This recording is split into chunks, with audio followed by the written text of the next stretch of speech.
Today's episode is a part of Minority Money Podcast We Need to Talk series.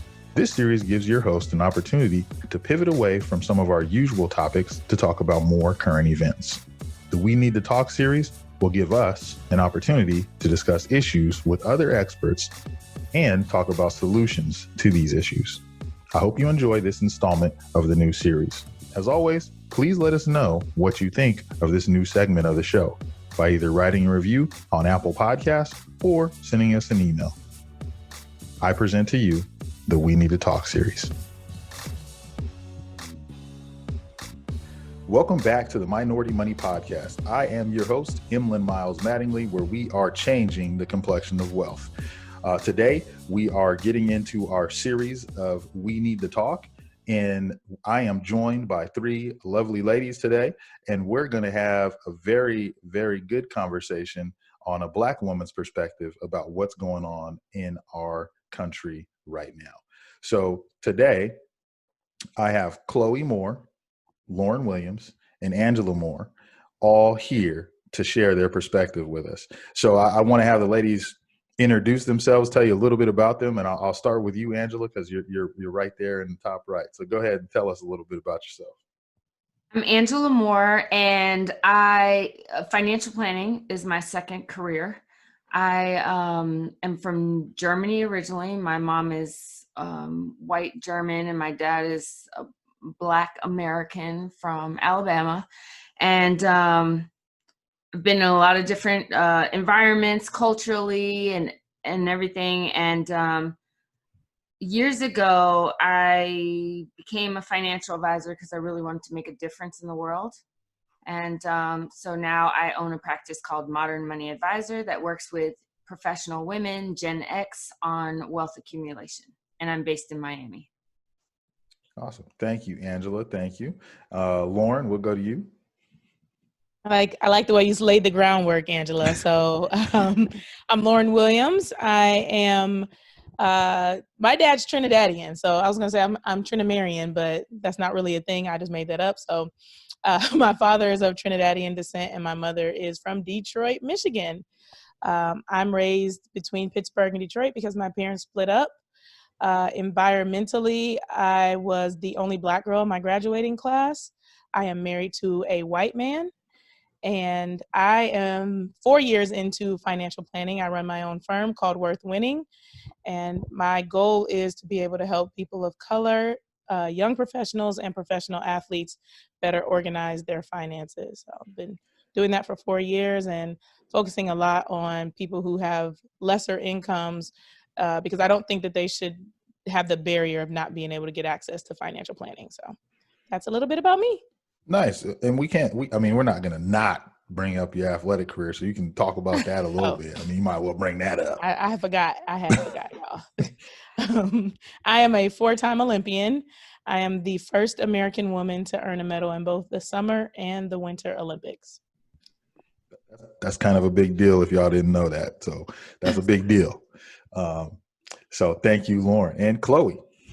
Yeah, I was wondering if she was going to leave that out. we won't let that happen. No way. Yeah. I told you I follow Angela's lead. I was like, okay, sprinkle, the subject in there and then go back to finance and yeah.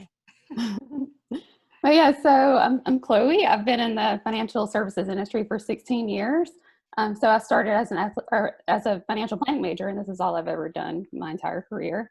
And I worked traditionally for like high net worth individuals who are mostly white families and individuals. And so I started my firm as a way to help more people that, I can relate to. So younger professionals, people of color, people in underserved communities, such as, women, LGBT community as well. And I work primarily with tech employees, and the employees are generally, high income employees, and they have stock compensation. Nice. So as you all can hear, we have some very qualified women here to speak about their experience and the perspective of Black women. So we just jump right in. I'm gonna let whoever wants to answer the question first. So how do you feel about the recent events that have been taking place here in the news? I'll go. Go ahead. But yeah, I was going to say, I have mixed feelings about everything that's going on. I think, generally, I'm just sad that we're still here in 2020. After all that our parents have gone through, our grandparents, our ancestors, that people are still not acknowledging that we have a big problem in the United States that needs to be addressed. But at the same time, I'm also hopeful. I'm hopeful that to see so many people that are getting fired up about what's going on, people that are starting dialogues and having discussions, having tough conversations, and really wanting to make things better. I think hopeful is a good way to describe it. I am, every day on an emotional roller coaster, from a friend saying I'm going out to protest to, me checking in on her every hour. Then, clients writing in and saying like, Lauren, we stand with you.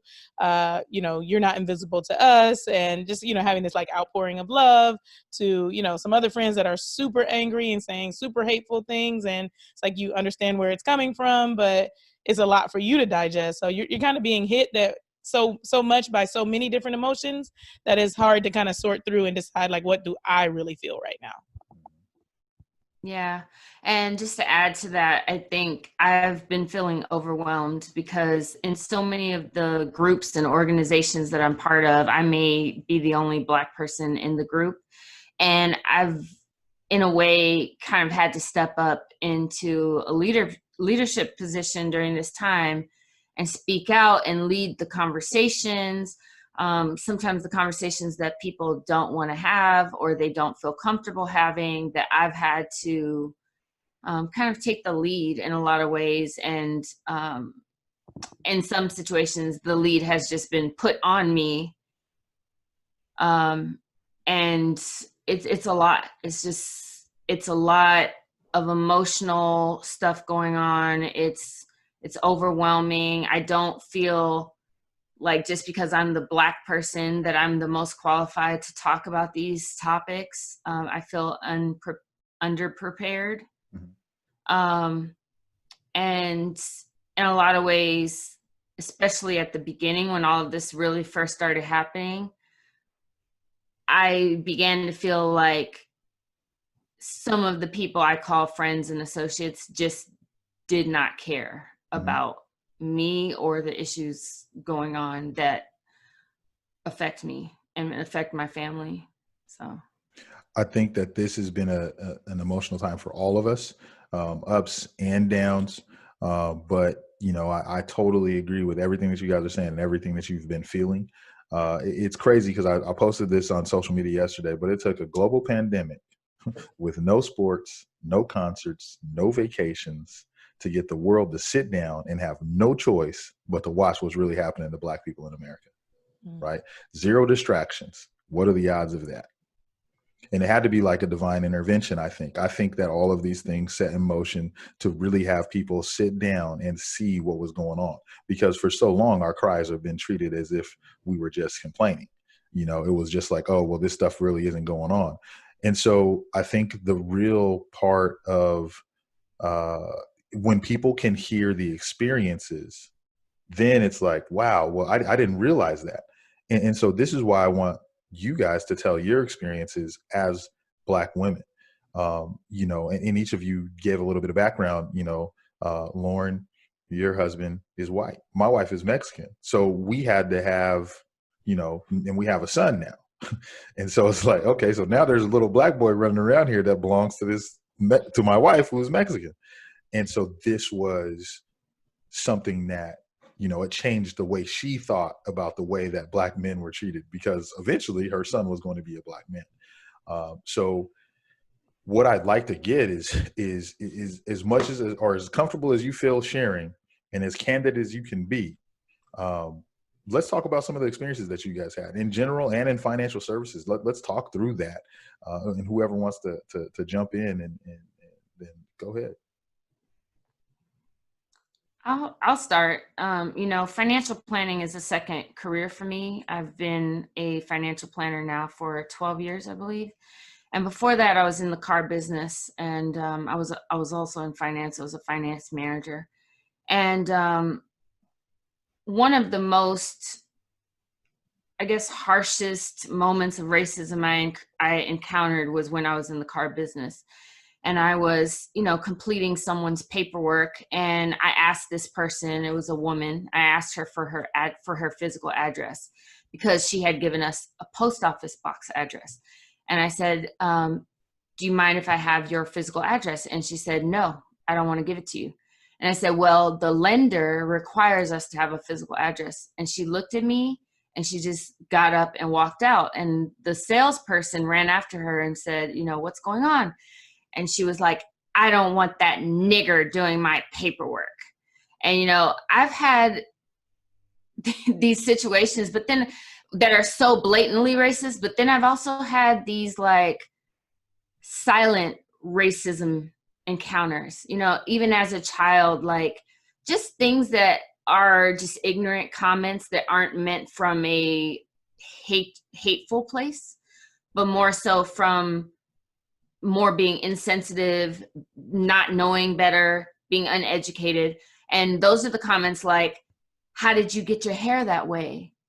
How did you get your skin so tan like that? Just things like that. And constantly making me to feel like I'm different, or, oh, your hair looks so much better straight.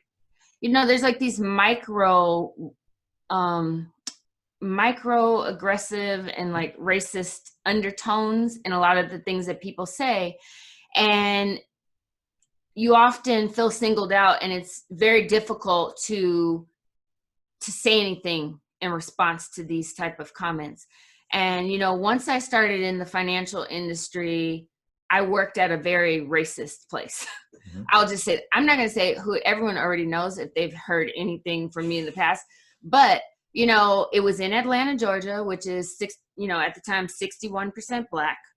And it was an office with 163 advisors. And I could literally count on one hand the amount of Black people that were there. And, those of us that were there were dropping like flies. And I remember going through and kind of like, hey, I'm Angela, and people wouldn't even talk to me. They wouldn't even look at me in the office. And it wasn't like stated racism, but I felt it deep inside me. Like I would walk into the office and there would be anxiety on my chest. My chest would hurt. I felt so uncomfortable there.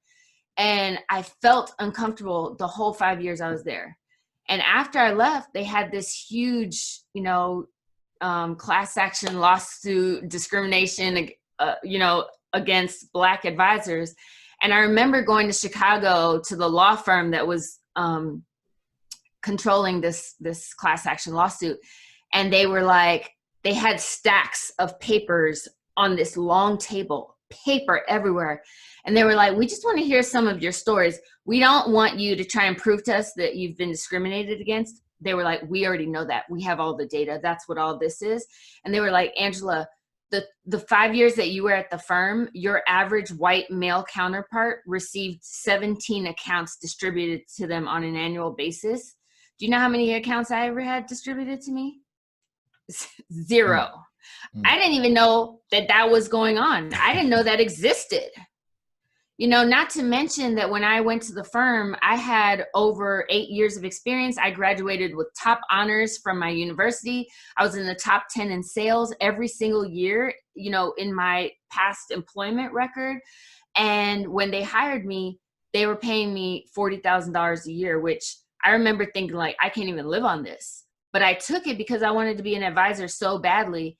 Well, come to find out, my white colleague who got hired the same day as me, who literally was fresh out of undergrad with no work experience, was making $75,000 base.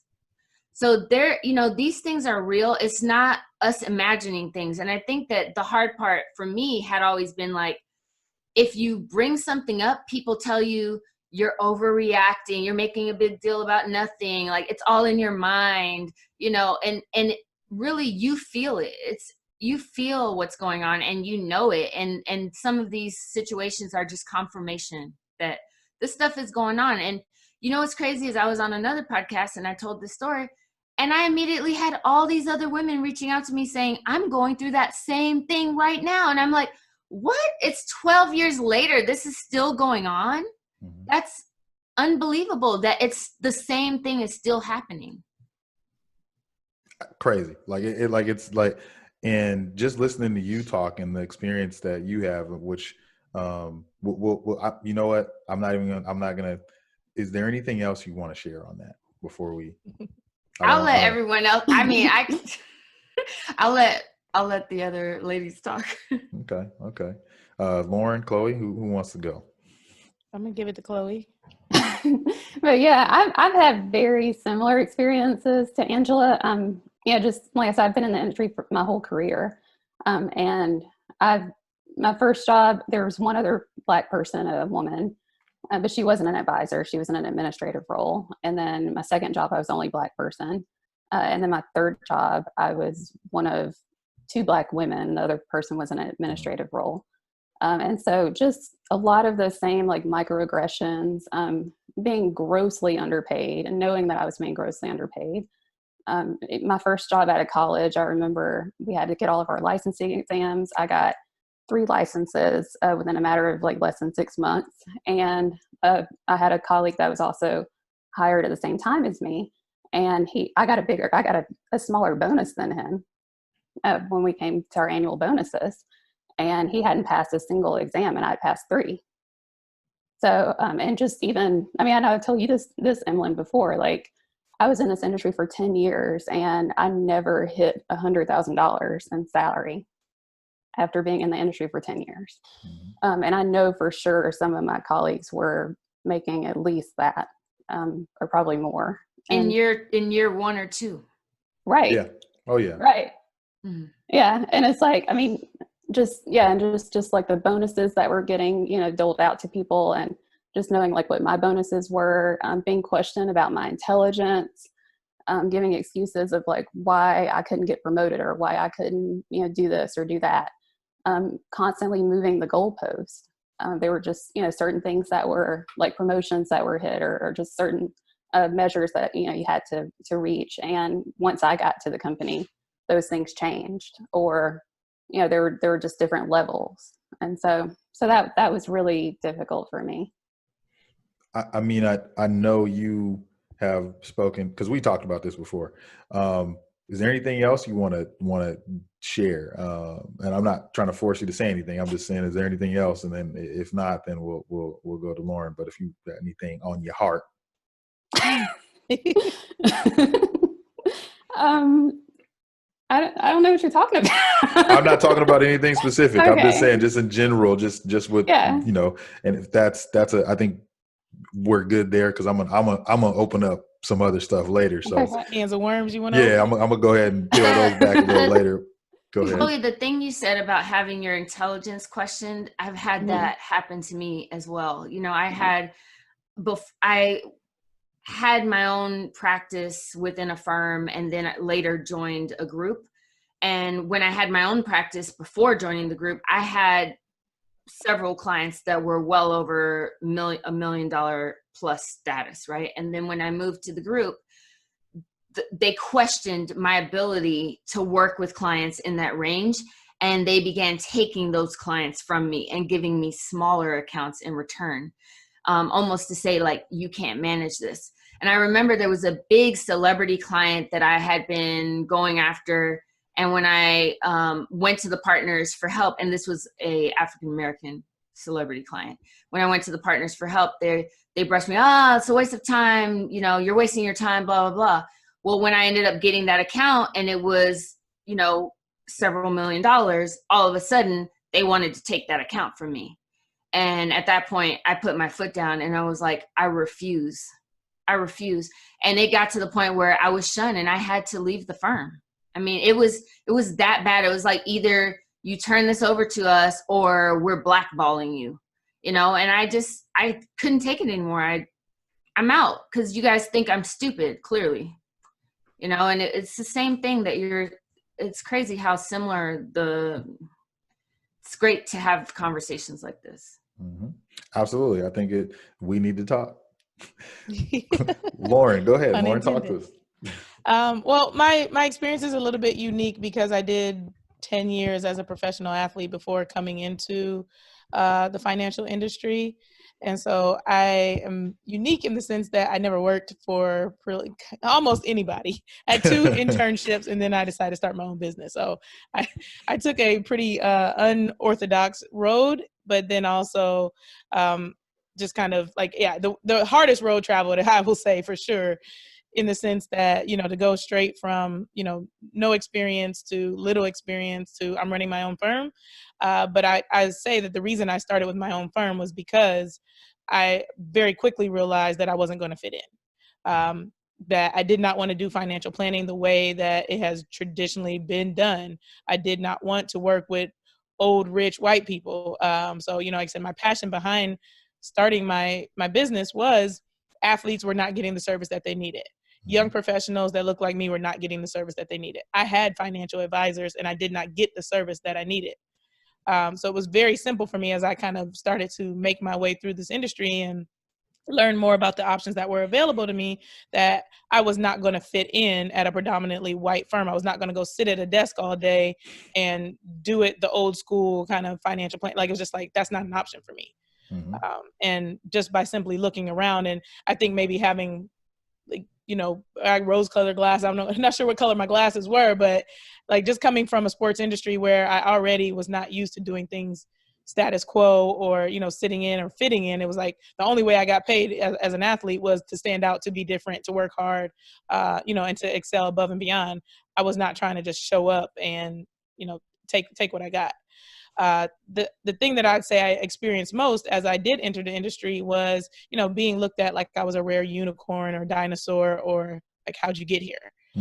So as I said, I was the only Black girl in my graduating class. So I'd been in predominantly white environments quite a bit during, my childhood and my young adult years. But like, even though I am used to it and I can navigate that world well, it's not that I'm oblivious to the fact that when I walk in a room, I'm the only one that's brown, or I'm one of 3 or 4 people that are brown. And I'll say, when I joined the financial industry, the thing that kind of stood out to me about being brown was, like I said, the kind of way that people flocked in a like, oh, this is the rare exhibit. And the questions were more kind of interrogative in nature than they were actually inquisitive. And I felt very put off by that. So, like I said, having been in multiple environments, it's like, okay, I'm in a room of white people. Nonetheless, there's some things that come with it, with those conversations, that you just know that they're gonna happen. I felt like that happened kind of at a new level in the financial world. So, it was, like I said, the line of question would be something like, oh, what firm are you with? Oh, I run my own firm. Oh, well, where did you work before your, and I was like, I didn't, I had an internship, prior to, and I'm new to the space. Well, do you have any degrees? Like, I'm a certified financial planner. Yes. So we know that's one of the prerequisites, like necessary. Well, how, I'm not really sure, like, why did you start your own firm? And it's just this line of like, there's digging. And then at some point I'd be found out in the room to be an Olympian. And that would be the kind of overarching thing that would just come and sweep over everything. So somebody would somehow tell Mr. Awkward, trying to figure out where I came from, and I'm kind of keeping things close to my vest about, like, I don't owe you anything to tell you about where, like, how I got here. I'm here just like you, which means I'm qualified just like you. But they would find out I'm an Olympian. It's like, oh, okay, she's a famous athlete. That's how she made it in the room. Like, no. I worked my butt off just like you. Like I said, I passed the CFP exam. I studied for the CFP exam just like you. I'm building this business from the ground up, just like, many of you are. The undertones of what I felt very frequently as I joined the industry, and the kind of like, how did you get in this room? Where did you come from? And like, what makes you allowed to be in this room was pretty fierce. And see, like, all of you have very similar, but yet very different experiences, because not only are they in different parts of the country, they're in different industries, they're in different, Angela talked about, being in the car finance where someone just blatantly just calls you a nigger, like, like that racism. And realistically, if I this is going to sound weird, but I appreciate that type of racism. We know what it is. You know what it is. I know what it is. You call me what it is. Okay, I know where it's at. The racism that I can't stand is the interrogative, the backhanded compliment, the challenging our intelligence. I mean, Angela, you got more letters after your name than almost anybody I know. All three of you are CFPs. If you, as a Black woman, have made it this far and been able to open up a firm and keep it open for, we'll say as many years as you have been able to do it, not only are you just as good as all the white advisors, you're probably, not probably, you're better than most of those white advisors, because you've had to overcome obstacles that they haven't even had to imagine yet, and still been successful, and still had all the credentials, and still are, like, you've been able to overcome all that. So in my opinion, if I'm looking to build a business as an industry, I'm building my business with you guys, because you have made it in spite of everything else, and I don't think people get that. But what I wanted to say is, even down to the hair thing, because Chloe and I talk about this, like, where, Angela mentioned that your hair looks better straight, and it's like, well, I don't want to wear my hair straight. I'm wearing my hair natural, and being able to have, I remember one time I was talking to, I think it was you, Chloe, and I said something. Someone had said something about your hair, and I was like, well, where are they at? Who said it? Like, who said it? Where are they at? What'd they say? What happened? And you were like, well, because it's different when, like, you guys have been the only Black woman in the room, and maybe not had that relationship with another, like, there's not another Black man in the room. But I'll be damned if someone's gonna disrespect my sisters while I'm there. I'm gonna make sure that we deal with that right now, because that's just the way that I am. But we don't have a lot of us in the room together. It's usually, and I think that the aggressive, like, the stuff that you guys are getting, that you ladies are getting, is a little different than what we get, because they have to be careful because they're scared of us. Yeah, and I think, especially with the hair stuff, it was a long journey for me to get to the point where I actually, loved and accepted my hair, loved and accepted my body. And, just even thinking about just dresses, like, that we wear to work. We had to wear suits, or we had to wear dresses. And because of my body type, I felt like I couldn't wear certain things, that white women could wear. And, that it took me a long time to get to the point where I was comfortable with myself as I am, because of things that were, said to me, how I was treated. And that's, it's totally understandable. And it's totally understandable why, as women of color, and Black women in particular, that you would make the decision to have your own firm opposed to go work for someone else with all this shit that you have to go through.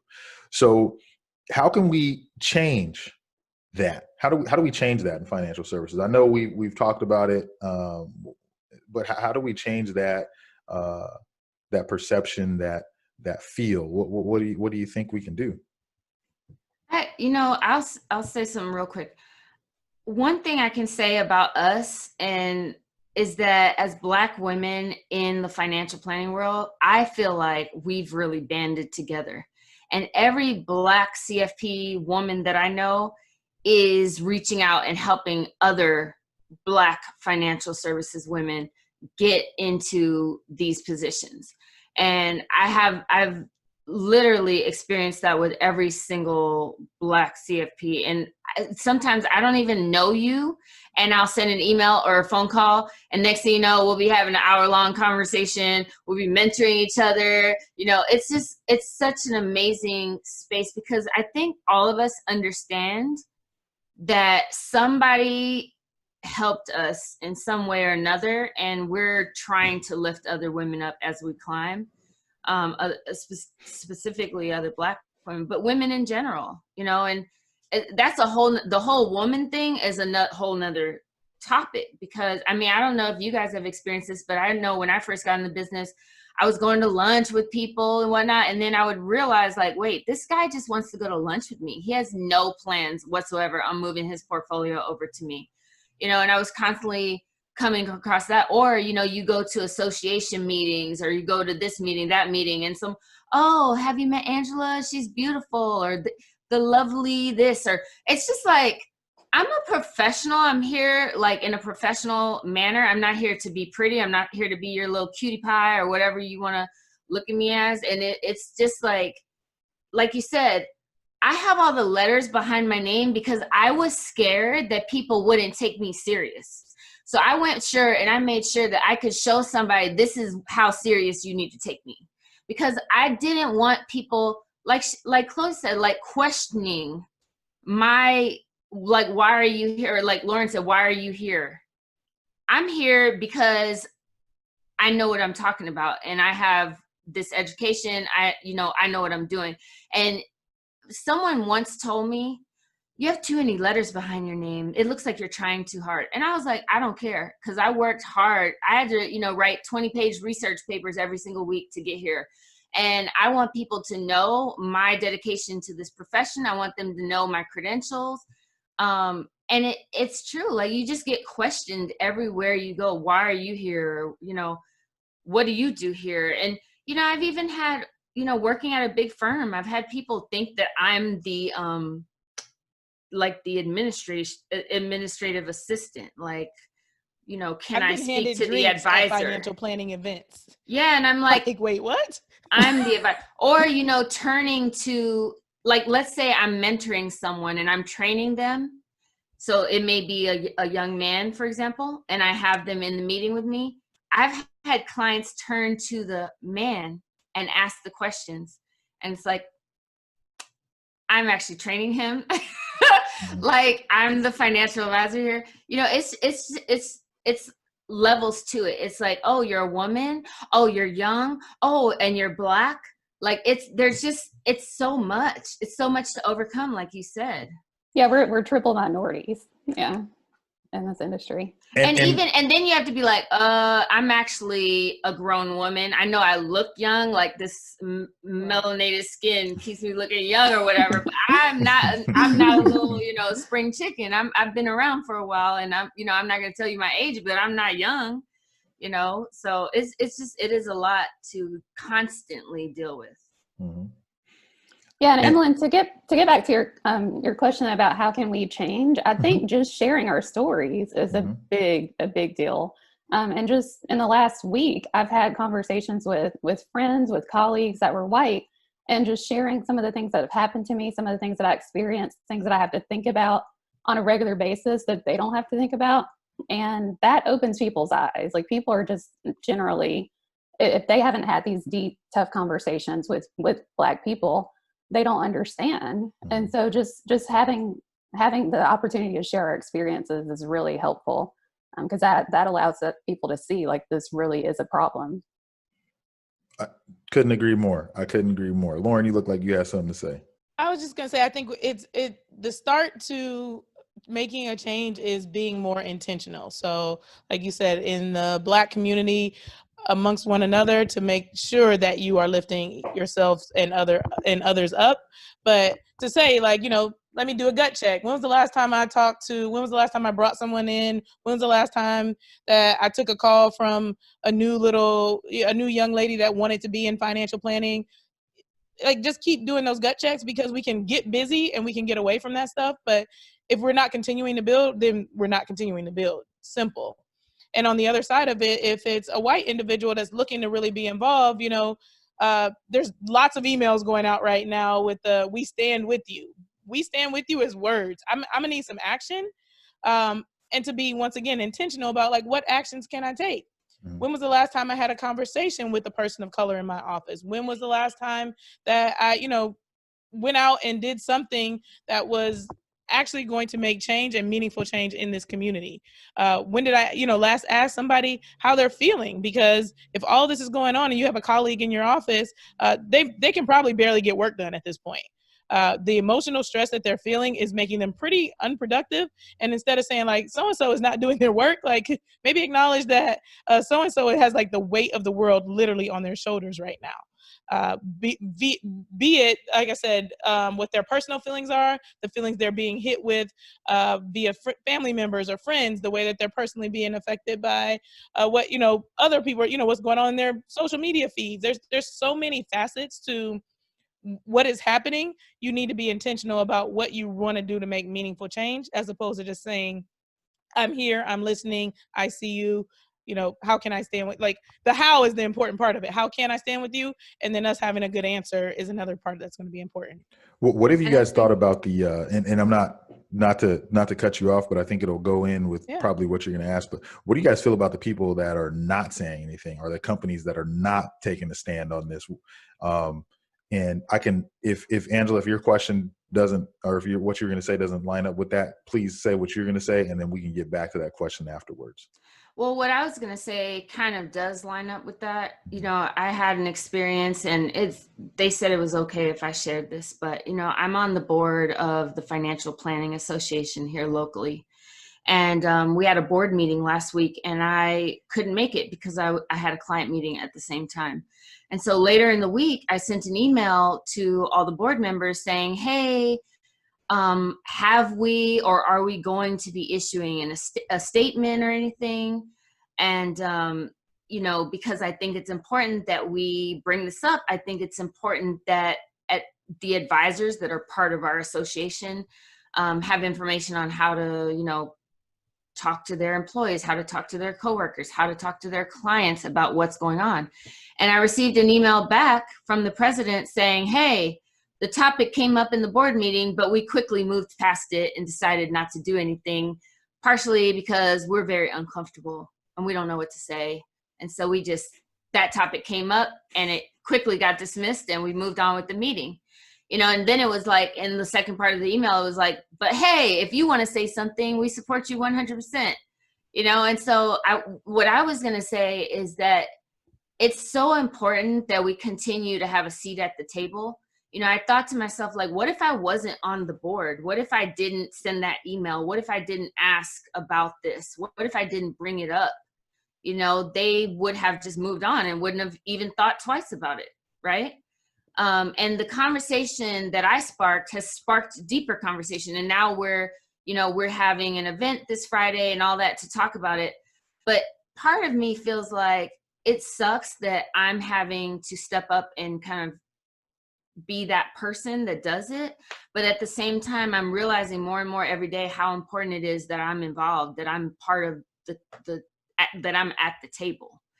And it's been happening in all of the different groups, you know, and I mean, I'm sure you guys have seen it, but all the groups, it's like we're having to step up. And not only are we having to step up and say something, but then we're having to have each other's backs. Because if someone does speak up, there's, you know, 10 other people of other, you know, whatever backgrounds that are kind of like, why is this such a big deal? Blah, blah, blah.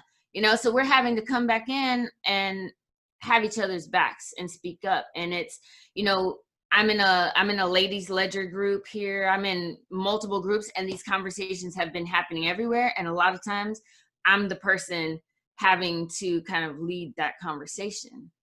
And what if I wasn't there? I think you bring up a very, very good point about, you know, having representation, because if we don't have representation, then we can't have a voice. But as we look at people and they reach out to us and they're telling us, hey, we need to, you know, we want to help, right? We want to help. You want to help me, then represent me when I'm not in the room. Represent me and my interest when I'm not there. This brings us a seat at the table. If you don't have any Black board members, get some. If you don't have any Black employees, get some. If you've been in this financial services industry and you run a firm, you have a company, and you don't have any people of color working there, now, right? Like, get some immediately, because if a person has been here over the last 2 weeks and still is saying, I don't understand why this is so important, then that's someone I almost said something just out of, I almost said something that I normally would say if we wasn't recording. But if they don't get it by now, if they can sit there and watch that video, which I haven't watched the complete video of George Floyd, I can't, because I just can't do it. But if you can sit there and watch what they did to him, to Breonna Taylor, to, you know, to any one of the victims, and say that why are we talking about this? Then I can't fool with you no more. Like, I really, like, we can't be friends. Like, I just can't. And I think that's when the dollars start affecting what's going on. Where is my money going? I'm not going to support a company that takes a stance that says I support people that I don't support. So I think that that's one of the things that we can change in the industry. But I think with that going on, like what does true allyship look like? Like when we have an ally, what is that? What to you, ladies, what would you say a true ally would look like? Yeah, and I just wanted to piggyback off of that real quick. It's not just important to hire us, but also to retain us and not to create a toxic work environment that pushes us out. Because, that's a big problem. It's like people get so excited about, I've hired a diverse team, or, or I've met the quota, but what have you done to keep that person there? If there's constant turnover, if you can't keep those people there, then you're not really helping the cause. What's the culture like of the company that you're building, right? Right. I think culture is always a word that they like to use. But yeah, anything else, ladies? A white client shared with me exactly what you just said today, Chloe. He is very pissed off at the way things are being handled at his place of employment because they are not retaining. And he feels like he's done all the work to hire, and that the overall culture, they're saying, like you said, we check the box, they're here. Okay. They don't want them on their team. And like, he was actually fuming because the letter of resignation had just come in for a person that was resigning because the company culture was not in line. And he's like, I'm only one person. So, you have people that are, like you said, allies. Where, you're asking about allies. We have allies, but they can't get anybody else that looks like them to get on board so that they can continue to move forward as well. So I think all of us are lacking resources. And if that's where the banding together really needs to happen, is when you find an ally, to make sure that you're supporting the ally in the same way the ally is trying to support us. And speaking of allyship, what comes to mind is, first of all, someone who just cares. Because I feel like a lot of times, I just feel like people are like, oh, this doesn't affect me, so I don't care. So just someone who cares. And I've been making this statement on social media a lot lately, but if you see, and I'll say this, I have dogs and I love dogs, but you see a dog being abused, right? And it's like public outrage on social media. Everybody's hunting down the person who abused the dog. It's like a big deal. People are posting crying emojis and it's like a big deal. Or, but then you see what happened to George Floyd and they're like, crickets, haven't posted anything, or, also the young children of immigrants that were locked in cages. You don't care about children being locked in cages. You don't care about Black people getting murdered, but you'll post, and then they'll say, well, I don't post about stuff. I don't post that, whatever, but you post about a dog dying. It makes me feel like you just don't care about me. You don't care about my husband. You don't care about my children. You don't care about my father. You just don't care at all because it doesn't affect you. And I had this conversation in one of my groups because I told them, if something were happening to you, I would be right there and I would have your back. I would speak up. If something happened to your family, your kids, whoever, Angela will be the first person to be taking off my earrings, like, where are they at? Just like what you said, Emlyn, like, I got your back. I don't care if you're white, yellow, red. I don't care what color you are. If somebody is doing something to you that's unjustified and I feel like it's wrong, I'm going to stand up for the underdog. That's always been me. So it's very hurtful when stuff is happening to us and people don't care. And I just don't feel comfortable saying anything. Like, it's like, yeah, because you have the privilege of not caring. You have the privilege of not watching the video, right? Like, a lot of people have said, I didn't watch the video. And to me, I've been posting that video everywhere. I want y'all to watch it. Because unfortunately, we don't have the privilege a lot of times of looking the other way or ignoring what's going on. Like, we don't have that privilege. Yeah, and historically, Black women have stood side by side with white women in the women's rights movement. It's like we are always helping other people and standing up for other people, and I don't feel like we get that same respect. No doubt about it. No doubt about it. Like, when you sit there and devalue the life of Black people here in the United States, and it's so deeply rooted into the culture of our country that people can say that, I don't want to talk about that, but it's okay to talk about the dog. but you don't want to talk about this man, this human being that was killed, and I think that is the state of the country that we live in. However, with what we've seen here recently, I'm telling you right now, I went and did a protest last Friday here in my town, and I live in a small community, about 80,000 people here, and we had some high school kids put together a protest. The BSU kids put together a protest, and when I walked through the street and I seen white people there with Black Lives Matter signs, when I seen white people with signs that said, "I can't breathe, don't shoot," I said, they got our back. Because our t-shirts that said, I said, you want to be an ally? Put on something. You want to see what it's like to be one of us? Put on a Black Lives Matter shirt and just walk around. Just put it on. Just and you get to put on what we have on all the time. You get to put it on and kind of feel what people think about you as this ally, if you will. Put it on and see the looks you get from your people.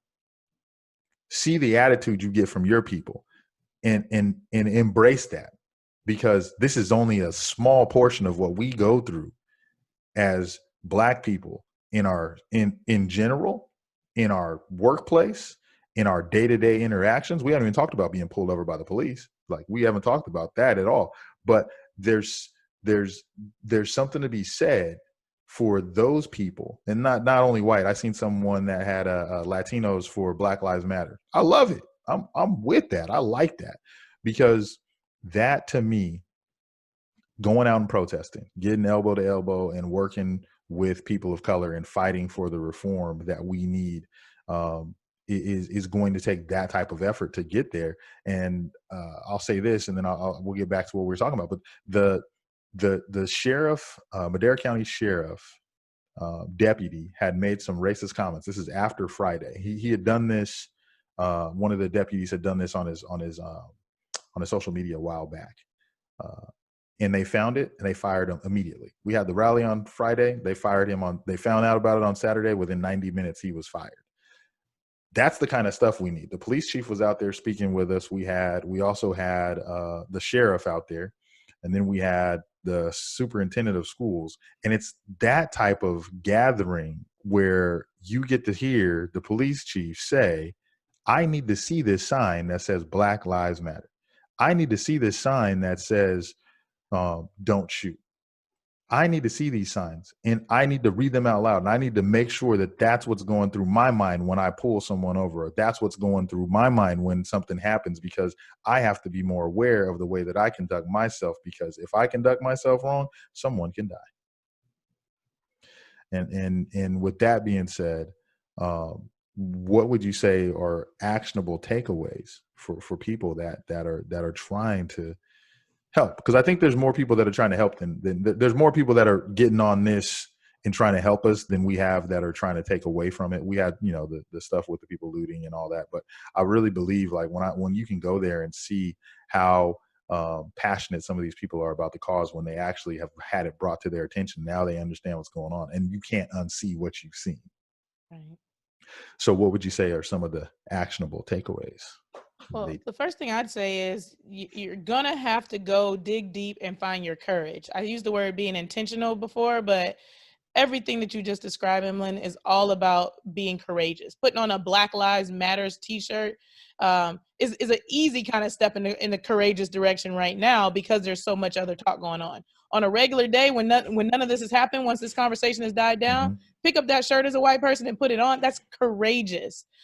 So I'm not so upset right now with the people that are being quiet. I know that's one of the big kind of undertones of the conversation, is like silence right now is unacceptable. I'm okay with you being silent as long as you're truly sitting for a second to think about what you can do. Because I think what also is happening right now is we have a lot of people jumping in saying, I'm with you. Like I said, it's lip service, and lip service doesn't lead to action. We need you to be courageous, and we need you to make some courageous actions moving forward. So if you're going to sit over to the side, ponder, take it all in, and come up with your grand idea for how you can actually make meaningful change, I'm all for you being silent right now. I don't need you to speak up. Your silence is not going to be offensive to me. If you never say anything, you've decided you can't be courageous, you've decided to kind of punk out, then then it is what it is. But there's lots of things you can do. So one other thing you can do is start hiring Black. Like we talked about it a couple times during the episode already, is to be very intentional about bringing brown people, people of color into whatever your workplace is. And it is hard. It is hard because we are minorities. There are not as many. So you may need an engineer to fill this position, and the pool of Black engineers is this big. But it is worth it, and it is major when you go through the extra effort to make sure that you find some Black candidates before you go through your hiring process, because inevitably you will have more majority members than you will minority members. But to go out and do the work and invest the time in finding someone so that you can at least have a broad scope of candidates would be a courageous step in the right direction. You can also start to buy Black, which is also something that is no easy effort. As a Black person who tries to do it on a regular basis, it is hard. You can't just Google Black graphic designers and 5 options pop up. You get graphic design in general. So where do I go to figure out, who it is when I need something? You got to start dipping your toe into the communities. As a person of color that's in the community, I can hit one of you up and say, hey, does anybody use, a Black graphic designer? Does anybody use a website designer or something like that you can put me on with? We have a community. So if you're white, you've got to reach into this community and say, who do I know that is a person of color, and how can I get connected to their community? Because it's not an easy find, but it's a worthwhile investment of my time to ask somebody about all the different services. And I mean, just to even sit down and make a list of the things that you're using on a regular basis, and where could that even be outsourced or, be sourced via a Black business or a small business. So those are little things that I think you would be a good start. Chloe? Yeah, I can add to that. I do agree, like with what Lauren said, and especially in the financial services industry, there's a handful of HBCUs that have CFP programs, and if people can go and use those schools to help recruit talent, that's a good way to get Black candidates. The other thing would be to promote Black voices, Black businesses, anything that people can do to help just amplify like our voices and make sure that people know that there are people like us out there doing good things. I know there are some allies who they go to conferences and they say, I want to see Black people on stages. I want to see Black people speaking to audiences, and not just about diversity, but about a specific technical topic. And so I think those are good things as well. And also, if you just think about like your centers of influence, if you're a financial advisor, the CPAs that you work with, the attorneys that you work with, especially if you have Black clients, are you referring your Black clients to all white people? Do you have a good network of diverse people that you're referring your clients to that can understand their needs and what's specific to them? Love it. Great stuff. Angela, I know you got some. I know you can add some. Come on, Angela, add some to this, Angela. Everything that they said is so on point. And I think also that the interactions people have on a day-to-day basis behind the scenes with each other, I think that, white people, anyone, Latino, whoever, that if you experience something that someone says that is a racist comment or, something going on behind the scenes, that you speak up and you express that is wrong. I think that there's a lot of stuff that goes on behind closed doors, and, people say things, they do things, and they think that that's normal culture and that it's okay. And sometimes people feel uncomfortable calling them out and holding them accountable and saying, hey, what you just said is inappropriate. And I think it's like sometimes those small things too, because, coming from a mixed interracial family, I've seen some things on the inside. And I think when you're at the dinner table or you're, hanging out with friends and people are saying inappropriate things, that people need to start saying something and speaking up. Letting people know that racism is not going to be tolerated by any of us. Like any of us. It can't just be Black people that are worried about racism. It has to be everyone worried about racism. That's the only way we can combat it. And it's not just racism for Black people, even though that's what we're talking about right now, but there's tons of racial slurs for every ethnicity out there. And we can't stand for it either. Like, I want people to know that we're not only going to let, obviously we're not going to let no one talk about anyone. So if someone's saying some comments about another race, we're going to step in and do that. And I think we have done that. and so I think we can continue doing that. And I was thinking about resources, and I don't know if you guys had any resources, any websites, anything that you can think of that, okay, go, Angela's shaking her head. So yeah, go ahead. Talk about some of those resources. Well, Rianka has 2050 Trailblazers, Mhm. and it's completely dedicated to this topic. And it's not just for Black people. It's any type of diversity and inclusion topics. And she has a new guide to allyship. She has podcasts. She has white papers. There's a ton of resources on there. And there's also, if you just Google it, there's reading lists of books you can read. For companies and firms, there's diversity and inclusion experts and specialists you can hire to come in and do training or to do kind of an overview and help you with implementing things. Right now, there's a ton of podcasts, there's webinars, there's so much information out there right now. I think it's just a matter of people wanting to learn. Exactly. And then there's also us, like, reach out to your Black friends, reach out to your diverse group of friends and have conversations with them about these topics. It doesn't have to be such a taboo subject all the time. Mm-hmm. Anybody else? And what I'll say with some of the resources, definitely one of the podcasts that I like is going to be Revisionist History. If you haven't heard that before, Malcolm Gladwell does a great job of explaining the way things happen in history and then giving some facts behind what happened in history. That's one of them. There's some books that you can read. The New Jim Crow by Michelle Alexander is a great one. Black Wall Street is another one. And then there's one called The Meaning of Freedom by Angela Davis. And those are all books that we'll put links in the podcast to. But is there anybody? So what I'd want to do is I just usually have some closing question for people. And just as a parting gift for the people that have listened, what would you give as a parting, words of advice for people that listen to this episode? And we'll start with Lauren. We'll start with you. No pressure. Yeah. This conversation that is currently being had is more than a hashtag. It's more than a t-shirt. This is affecting people's lives. And I challenge you to be intentional, and I challenge you to be courageous as you become a part of this conversation and to follow that up with action. That's nice. My gift.